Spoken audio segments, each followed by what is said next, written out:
আমাৰ ক্লায়েণ্টৰ কাৰণে এখন বহুত ধুনীয়া পাঞ্জা টেবুল আমি বনাইছো আৰু এইখন টেবুলখন এতিয়া মই ওচৰৰ পৰা আপোনালোকক দেখাই আছো পাঞ্জা টেবুলখন আৰু এটা বস্তু বুকু পিনাই ডাঠি ক'ব পাৰিম যিখন পাঞ্জা টেবুল আমি বনাইছো এইখন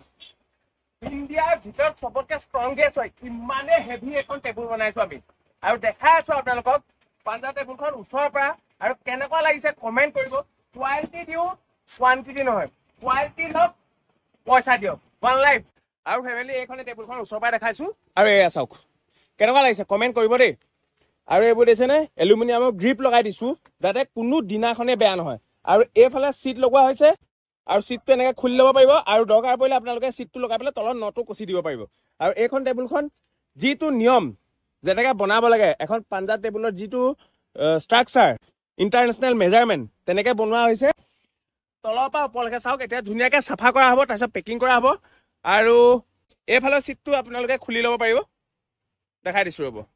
এইটো আৰু চিটৰ কোৱালিটিও বহুত ভাল এটা এটা বস্তু ইয়াত মেজাৰমেণ্ট কৰি বনোৱা হৈছে চিটৰ পৰা আদি কৰি